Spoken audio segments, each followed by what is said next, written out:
तत्कालीन सरकारले बिचौलिया धपाएपछि सर्लक्कै फेरियो यातायात।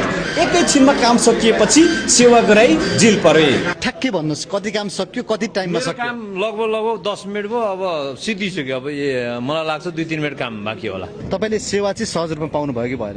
मलाई चाहिँ एकदमै सजिलो लाग्यो, सहज लाग्यो। म एकदमै खुसी छु। धेरै सुधार भएको छ, धेरै नै सुधार भएको रहेछ। हामी त छक्कै पर्यौं। हामी यातायात कार्यालय एकान्त कुना पुग्दा यस्तो माइकिङ भइरहेको थियो। कार्यालयबाट काम गराइदिन्छु भने आश्वासन दिने अनधिकृत व्यक्तिहरूको विश्वास नगर्नुहोस्।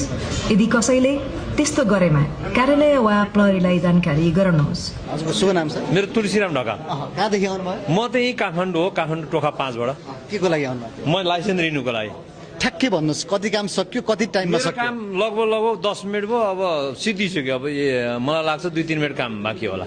सुधार भएको साँच्चै? सुधार साँच्चीकै भएको देखेँ मैले। अहिले चाहिँ साँच्चीकै अहिले मैले यहाँ लाइनमा म मात्रै होइन अन्य साथीहरू पनि बसिरहनु भएको छ।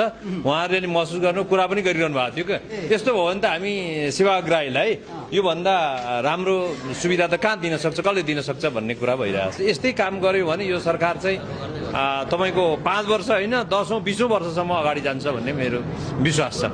केही गुनासा, केही सुझाव पनि होला नि तपाईँलाई? मेरो गुनासो खासै यहाँ केही पनि देखिन।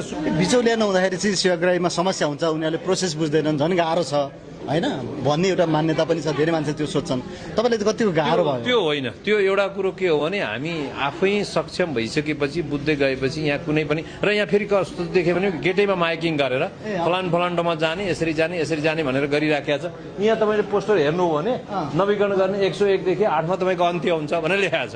मैले त्यही त बुझ्नु पर्यो। पहिला र अहिलेमा कतिको फरक? पहिला र अहिलेमा आकाश पाताल फरक छ। पहिला आएर यहाँ चाहिँ घुमिरहनु पर्थ्यो, कता बिचुलिया कता के कसलाई खोज्दै हिँड्नु पर्थ्यो। अहिले त परेन, सरासर आएर मेरो काम भइरहेछ। सर अहिले त मलाई केही प्रब्लम जस्तो लागेन। इन्डिभिजुअली सबै काम फटाफट भइरहेछ। सबै स्टाफहरू पनि सबै कोअपरेट गरिराख्नु भएको छ। राम्रै कुरा हो। सुधारको महसुस गर्नुभयो? धेरै राम्रो सुधार छ सर। बिचौलिया भनेर विभिन्न कमिसन यताउता म काम गरिदिन्छु भनेर गेटदेखि नै तानातान हुने अवस्था हुन्थ्यो पहिला। अहिले के फिल गर्नु? मैले चाहिँ फिल गरिनँ। कसैले मलाई अहिलेसम्म आएर जस्तो केही भनेको छैन। केही पनि मैले चाहिँ एक्सपिरियन्स गरिनँ एटलिस्ट। सुधार हुँदो रहेछ, भएको महसुस गर्नु? धेरै राम्रो हुँदो रहेछ सर, गर्न सकिँदो रहेछ।